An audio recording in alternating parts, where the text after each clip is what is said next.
What do? We have been doing this atrocity for so long, we're now on the verge of losing not only the inner guardian, but even the brain, even the normal circuitry of intelligence that we've had before. We're ready for a second fall. The immersion is almost so complete. And what does this mean now? We understand what it means now. It means that that inner voice of that guardian is almost completely silent. It's given up. Actually, it never gives up, thank God. But the fact of the matter is, it's so faint.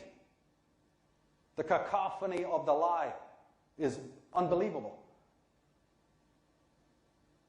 In fact, as we pointed out in the earlier part of today, deep anxiety arises within us all. Should that voice even speak? We're running for the needle and the doctor. We want to be comfortably numb. The very moment that it even says, I exist, the garden is untended.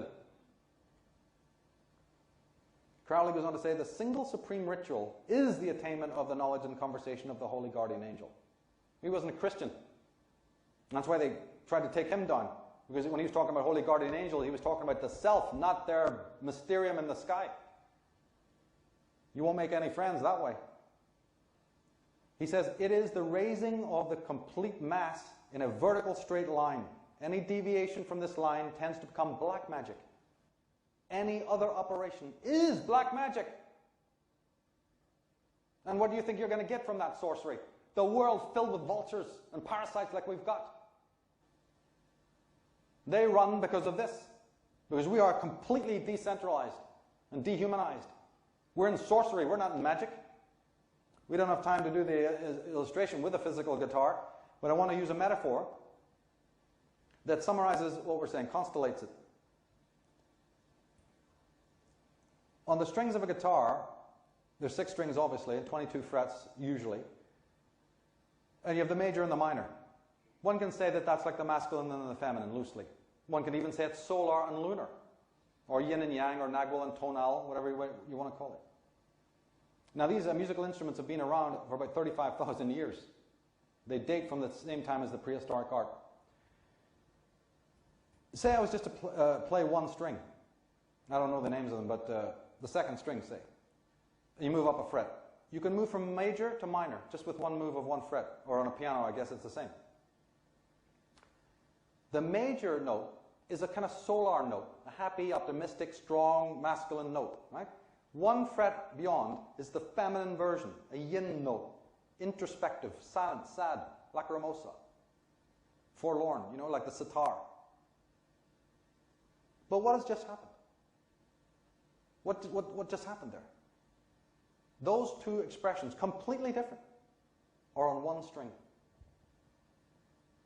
So those two voices within, yes, they're an inner dialogue, and they argue back and forth all the time, and one can be considered, you know, yin and yang, or whatever way you want to call it. One is God, one's the devil, it doesn't really matter which. But the fact is that those are two voices on a single string, which is the silence, which is the you. Because there is another note, is there not? What happens, what do we hear when the note, whichever one we've played, fades? What are you left with? The silence. So the voice that speaks within you, even all this dialogue we've been explaining, whether it's biochemical, neural, whatever you want to call it, this inner song, this inner dialogue, this inner communion, is itself a portal to the greater silence upon which they rest. When the strings stop speaking, in search of the lost chord. And that silence is very much part of that dialogue. In fact, the dialogue arises from it. So when we talk about psychic attack, when we talk about the barrage of the noise, yeah, it is to silence, it's to complicate and create difficulty between the dialogue, but what it's really meant to do is to deafen us, so that that silence from which is the place where the guardian is. Right? That's where the temple is. It's in the silence, not in the voices. But the noise of the world keeps it out. So in one way, man is a trinity, as the Irish Celts always showed. Remember the tomu? Anybody know the Japanese symbol of the tomu? The triple spiral? Right? And you have it in the Celtic world as well. So each of us is a trinity, actually.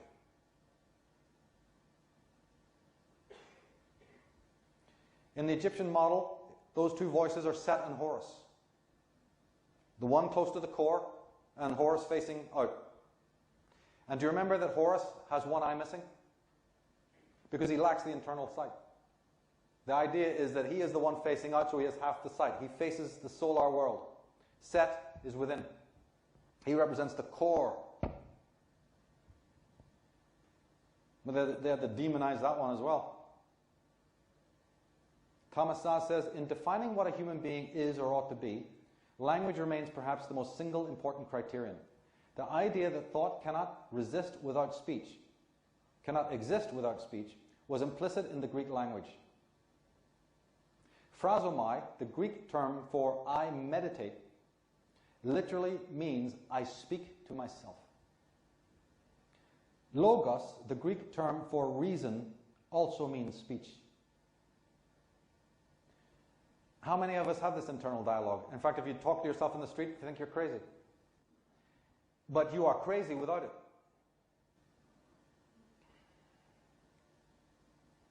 When we do the hymns and the prayers and other stuff, that's the relic of it. That's the relic that it replaces what really the inner dialogue was all about.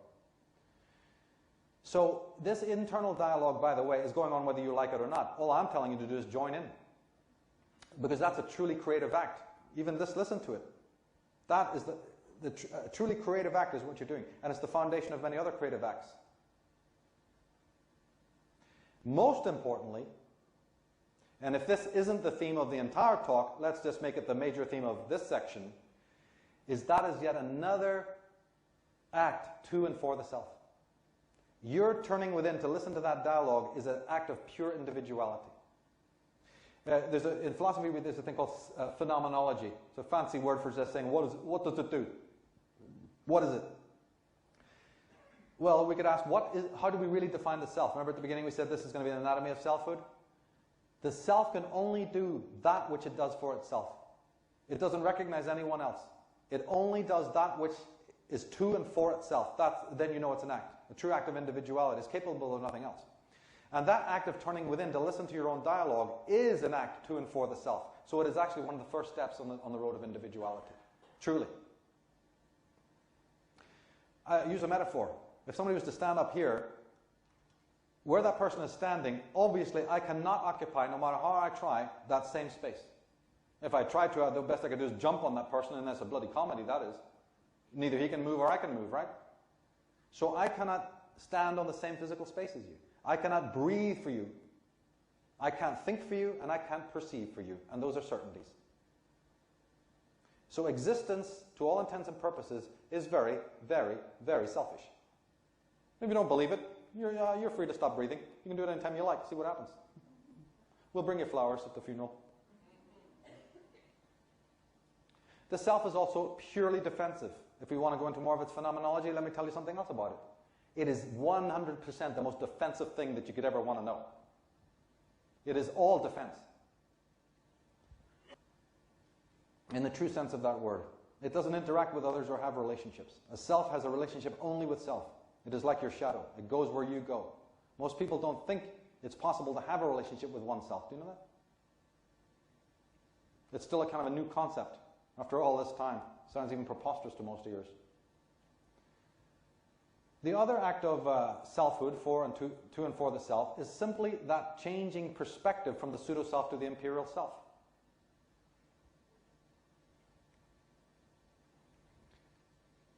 Crowley and these people are telling you basically that freedom is simply the gift you give yourself. Stop waiting for the universe to do it. Stop waiting for the politicians to do it. There's no such thing as collective freedom. Never will be, never has been. There's no our freedom. So you can wave all the placards you want. It's nonsense. You'll only replace one psychopath or one dictator with another. The only freedom that exists is attitudinal. And as we said earlier on, yes, it's not just freedom where the master above you, the tyrant with the whip, is missing. Sorry, it's more than that. There's no slave below you. But the whole concept of a higher self, you see, higher self, it's more mysteria. It's not higher, it's you. It's even physical. In fact, to really be really blunt about it, one could say that the body physical, if you actually went and said that the body physical is the higher self, you wouldn't be far wrong. In fact, you'd be more right. I'm open to that I'm wrong in this. But I think you're more right than those who say it's up there. It's out of our reach. It's phantasmagoric, you see. Don't buy that anymore. Now, Jung says that the body is, of course, also a concretization or a function of that unknown thing which produces the psyche as well as the body. The difference we make between the psyche and the body is artificial. It is done for the sake of a better understanding. But in reality, there is nothing but a living body that is the fact. And psyche is as much a living body is living psyche. According to Bishop Epiphanes, the Christ is the spiritual self within each person. Clement of Alexandria, church fathers this is. The greatest of all lessons is to know yourself, for when a man knows himself, he knows God. Time and time again it's been said, Corinthians, you are the temple of God, for the temple of God is holy, which temple you are. Origen again, you yourself are even another little world, and have within you the sun and the moon and also the stars. The Gospel of Thomas, when you know yourselves, then you will be known, and you will know that you are sons of the living Father. Right? In the silence. But if you do not know yourselves, then you are in poverty, and you are poverty. So somebody would say, why participate in this dialogue? Well, because if you want to interact with that higher self, so-called, or that inner guardian, you better ring the right bell. You better sing the right song. You better send out the right invitation. It's very proud. It's not going to come in any old begging, bowl, rattling nonsense, banging on the door at all hours of the night. It's waiting for the right bloody reverence and the right prayer to go up. And if you're waiting for some priest or guru to teach you how to do that, you'll have a long wait. In fact, you're doing the complete antithesis of what needs to be done. This is private work. The combination to the lock on the door that stands between you and that place is a combination that only you can even put your hand on. The dirty boots of somebody else throws it back. The more you reach out for it in that way, the more it retracts. But when you do enter that place, that's resurrection. That is Horus risen. And that is true transcendence and resurrection. Now, how many people have heard this statement, being in harmony with the universe? It's bandied around all over the place, isn't it? What does it mean? Magic is the effect of being, or the result of being in harmony with the universe. In the laws of the universe, you have to obey those laws first, man not being higher than the law, right?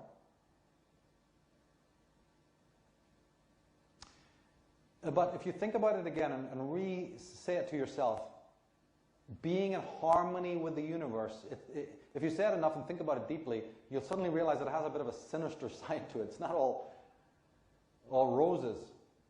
Every human being that exists, even the most cruel and destructive people, are in perfect harmony with the universe.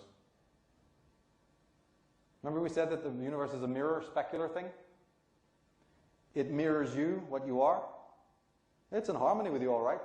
So you want to be some psychopathic sicko, the universe will harmonize with you. Right? You want to be this, you want to be that. It's yin, man. It's Bruce Lee and his whole Aikido number, right? This is what it is. The universe harmonizes to whatever you are. That's why, remember, people go, I don't understand why there's so much evil and destruction in the universe. Why not? The universe isn't bothered by that. Oh, it's in harmony with you, all right. Now, in the scale of Mat, because they personified that harmony by the goddess Maat, the mother, and the symbol that they chose for her is this feather. You can see it on the right pan of the scale there for those who are not familiar with this. And her name means a half, like a proportion, a fraction. It means straightness, rightness, balance and harmony, living right. and so on. But the feather that they chose to balance the human heart, the human conscience, or the human existence, the experience, was this feather of the goddess Mayat. And what is a feather known for? Right? It's very light. So earlier on when we spoke about enlightenment, having very little to do with physical luminescence, this is another big mind control game here. The whole question of being in harmony with the universe, the whole concept of being in harmony with the goddess, and seeing things aright, and being virtuous and being straight, is symbolized by lightness, as in weight. Very important concept to understand. I've often said time and time again, you see, that if it was only a matter of some external adversary that we're fighting, or bullhorning or whatever, you know, that would be one thing. But unfortunately, we're involved, as we now have shared, in such a much deeper work. Ultimately, we're dealing with soul work, holy work, which is what I consider all of this. You're trying to build a monastery in your own soul. You're trying to know thyself. Right? The unexamined life is not worth living. You might want to say the unlived life isn't worth examining. Now, Thomas Szasz says that people often say that this or that person has not found himself. But the self is not something one finds. It is something one creates. Jung says that although the self is my origin, it is also the goal of my quest. So in this life of experience, we are doing that. We are building our soul if we so chose to do so. You don't come in with it. You don't come in with it. You're creating it as you go. Through this internal exchange, this dialogue. John Keats, the great English poet, said that, call the world, if you please, the veil of soul-making. Then you will find out the use of the world. So this is known only by very, very few. The rest of the claptrap of religion, total nonsense. But the thing is that it ceases to be holy work the moment that it ceases to be personal. I've often said that before you can experience the chemical wedding, which everybody talks about, what they forget to tell you is that you have to first go through an ordeal known as the chemical divorce. And that is the apophatic process of deconstruction, where everything that is not the truth is removed from your life, as we spoke about earlier. That requires a lot of alienation. It's difficult. As Sophocles said, nothing great enters the life of mortals without a curse. And it's that we talk about the guts of being able to accept that, this divestiture. It's apophatic knowledge. It's negation and deconstruction. Figulus, the ancient alchemist, said that bodies cannot be changed except by reduction to their first matter. So all this idea about building and building, progress and getting higher and getting more enlightened, what nonsense. Real change is by first burning down to ashes and then rising again. Constant deconstruction, constant mind of the beginner, constant refreshing of the mind. We're sitting around demanding that all experience, new gadgets. I want experience to be all fresh and new, I'm bored. Well, sorry, pal. It's your perception and your mind that needs to be constantly renewed every day, not the experiences. And as we said earlier at the very beginning, any of these processes of death, and burning down are going to be attended by what? That legitimate anxiety. And you better hold on to that as your best friend, because that's what Big Brother is waiting to take from you in a very crafty way that we've explored here. Walk accompanied by your anxiety. Say hello to it. Welcome it in. Own it. Shake hands with it. Because it's part of you. And all this claptrap that we've had from religion to lock away and disassociate. Life and death are woven very fine. In dividing them, we divide the self. In loving one, and we fear the other. As I said, there are two expressions on one string. One giving life to the other. Jung says that only when all crutches and props are broken, here we go, here's what the age we're in. Only when all the crutches and props are broken and no cover from the rear offers even the slightest hope of security does it become possible for us to experience an archetype that up until then has lain hidden. He's speaking about the hidden observer. This is the archetype of meaning, the inner guardian, the true soul, the true self of a man. The only time we even consider knocking on its doors when all the rest of the thing we're involved in is burned to ashes. How dare we? What kind of people are we? What is this? There's the most destructive thing on earth. The most destructive thing, the most destructive agent is truth. And the thinking is destructive. We don't have the right kind of thinking. We need to. But where the hell are we? We're here. Infantilism. We're in the beginning stages of all of this. Again, the trauma was recent. But Blake said, the fool who persists in his folly becomes wise. So even despite our own folly, we're going to become wise through knowing everything in this realm, what is not to do. Yeah, we're into the... we haven't even got past that, polymorphous perversity. We're regressed. We're working on the animistic level, the autistic level, the pleasure principle. We're not involved in this serious. We're not authentic. We're sedated. And we don't have this inner dialogue going on to any great degree. We are suppressed by others, and we do repress ourselves.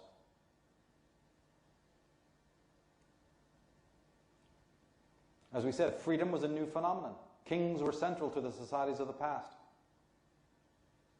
And so is subjectivity and the sense of I-ness. And so, unfortunately, is psychological insight and introspection.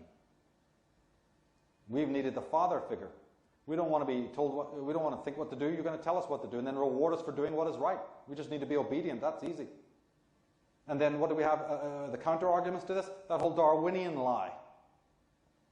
Two stinking heads of the Hydra fighting each other with pus pouring out of every pore. Sick of it.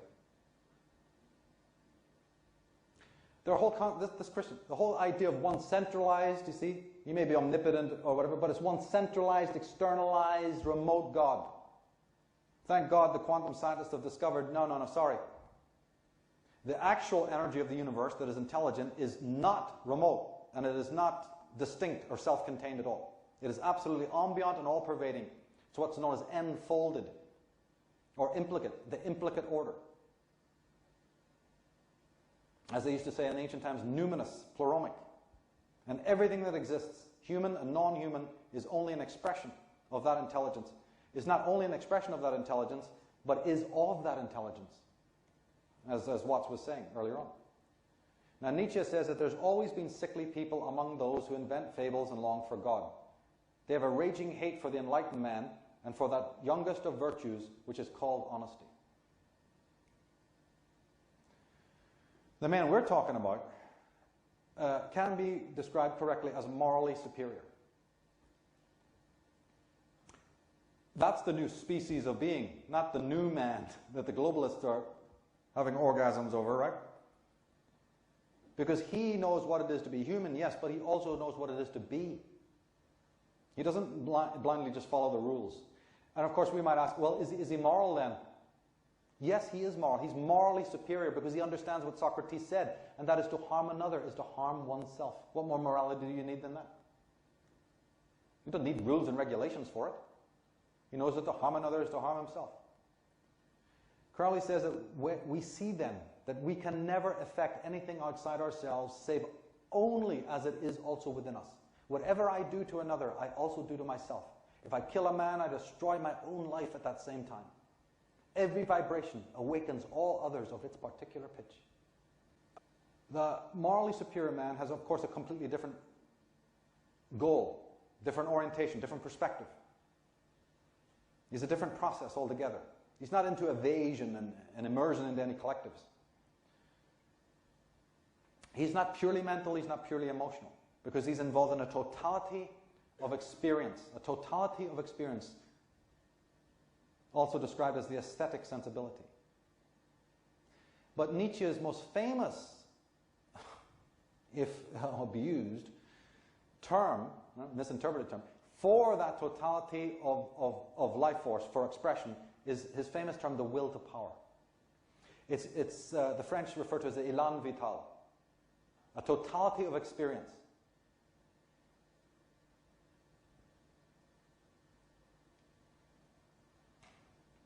A magical type of existence, basically. Now, Jung says that about the morality aspect. If things go wrong in the world, this is because something is wrong with the individual, because something is wrong with me. Therefore, if I am sensible, I shall put myself right first. For this I need, because no outside authority no longer means anything to me, a knowledge of the innermost foundations of my being, in order that I may base myself firmly on the eternal facts of the human psyche. Because that is the place, the origin of all evil and dysfunction. But no, we don't have that. We're not interested in that. We're preoccupied with the Umwelt and the Mitwelt. We're bombarded by constant dollops and doses of stress. Three-headed monsters, enemies at the gates, saber rattling, reds under the beds, vaccines and all sorts of diseases, coming plagues. As I said, so stressful that we can't even leave the cage. We try it for a bit and then we want right back. So as we close, we come to the summation. We have a much better idea now of the anatomy of tyranny. And we also have an idea of the psychic immunity we have to develop. We've looked at the ancestral trauma. Can't think of any of this without factoring that in. Because it's co-opted by the architects of control. They exploit our amnesia about it, right? We explored the fragmentation of consciousness, that we have an imperial self and an ego, or a pseudo-self, and then when we brought in the Reichian scheme,